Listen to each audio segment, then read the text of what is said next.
Hello everyone, आपकी हुनर आपकी पहचान प्लेटफॉर्म से मैं किरण गुप्ता एक बहुत ही सुंदर मोटिवेशनल स्टोरी के साथ आप लोगों के बीच उपस्थित हुई हूँ। तो इस स्टोरी को पूरा देखिए और कुछ ना कुछ बहुत अच्छा ही इससे आपको सीखने को मिलेगा। तो आइए कहानी की शुरुआत करते हैं। एक छात्र जिसका आज गुरुकुल में अंतिम दिन रहता है, उसकी पढ़ाई कंप्लीट हो जाती है और आज उसका अंतिम दिन है। वो अंतिम बार अपने गुरुजी के पास जाता है और गुरुजी को प्रणाम करता है और उसका आशीर्वाद देता है। गुरुजी आशीर्वाद देते हैं और साथ ही साथ उसको एक तोहफा देते हैं, जिसमें एक दर्पण उन्होंने तोहफा में उसको देते हैं। और गुरुजी कहते हैं कि ये दर्पण, जब भी तुम इस दर्पण में किसी को देखोगे तो उसके अंदर के जो अवगुण है वो तुमको इस दर्पण में दिखाई देंगे। छात्र उस दर्पण को ले लेता है और सबसे पहले उस दर्पण में वो अपने गुरुजी को ही देखता है और गुरुजी के अवगुण उसको उस दर्पण में दिखाई देने लगते हैं। उसे बहुत बुरा लगता है कि जिसके सानिध्य में मैंने अपनी सारी पढ़ाई कंप्लीट की, उसके अंदर इतने अवगुण थे।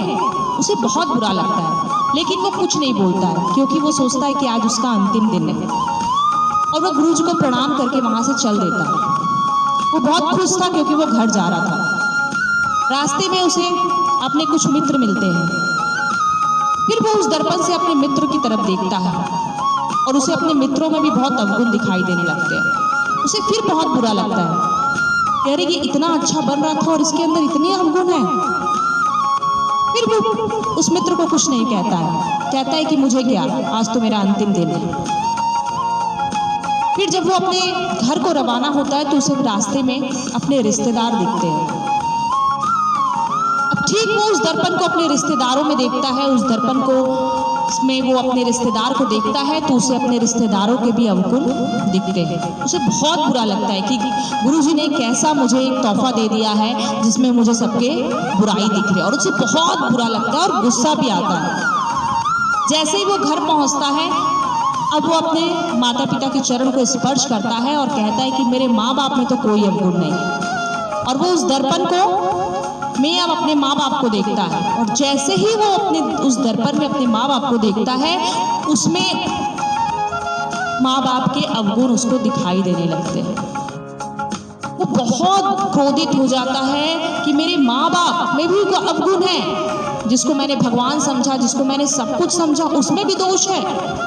अब वो अंत में उसे बर्दाश्त नहीं होता है। वो बोलता है कि मैं फिर से गुरुकुल जा रहा हूँ और गुरुजी को बोलूँगा, ये आपने मुझे क्या तोहफा दे दिया जिसमें मुझे प्रत्येक लोगों के अवगुण ही दिखाई दे रहे। वो लौट के फिर गुरुकुल जाता है और गुरुजी के पास जाता है और बड़े ही चिल्लाकर क्रोधित में बोलता है कि गुरुजी, आपने मुझे क्या तोहफा दिया, इसमें मुझे सबके ही अवगुण दिखाई दे रहे हैं और यहाँ तक कि आपके भी। आपने तो इतना बना, आप तो इतने अच्छे बनते हैं, ज्ञान का पाठ देते हैं, और आपके अंदर भी अवगुण। अब गुरुजी मुस्कुराते हैं और कहते हैं, तुमने सारी दुनिया के अवगुण तो उसमें झांक लिए, लेकिन सही मायने में मैंने ये दर्पण तुझे तेरे अवगुण देखने के लिए दिया था। तुमने अपने तरफ तो इसे किया ही नहीं और अपने अवगुण तो झांके ही नहीं। छात्र समझ गया। दोस्तों, मोरल ऑफ द स्टोरी ये है, ये एक छोटी सी कहानी हमें ये सिखाती है कि हम भी यही कर रहे हैं। हम भी अपने लाइफ में दूसरों के अवगुण को झांकने में लगे हुए हैं। हमारे अंदर क्या बुराइयां हैं, क्या दोष है, हम उसको नहीं सुधारते या फिर उसको जानने की कोशिश नहीं करते। हम भी यही कर रहे हैं, दूसरों के अंदर बुराइयां जो है वो ढूंढ रहे हैं, दूसरों के अंदर दोष ढूंढ रहे हैं और उसको सुधारने की कोशिश कर रहे हैं। लेकिन लाइफ में याद रखिए, अगर रास्ते में कांटे हैं तो आप सड़क पे, बोलते हैं ना, सड़क पे पूरा आप गद्दा नहीं बिछा सकते, आप अपने पैर पे गद्दे बिछाओ। तो कहने का अर्थ है कि खुद में सुधार लाइए सबसे पहले। और हम क्या करते हैं, हम समाज को सुधारने निकल जाते हैं। कभी कभी समाज तब सुधरता है जब हम खुद को सुधारते हैं।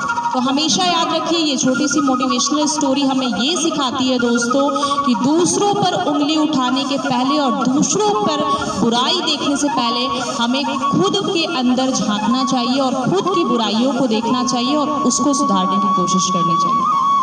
तो आशा है, उम्मीद है ये छोटी सी स्टोरी आपको बहुत कुछ सिखाएगी और आप भी अपने लाइफ में यही करोगे। जब भी आपको गुस्सा आए, आपका मन क्रोधित हो किसी के ऊपर, तो सबसे पहले आप अपने अवगुण देखो कि क्या मेरा क्या दोष है। तो अगर स्टोरी अच्छी लगी तो हमारे चैनल को जरूर सब्सक्राइब कीजिए, लाइक कीजिए। बहुत बहुत धन्यवाद।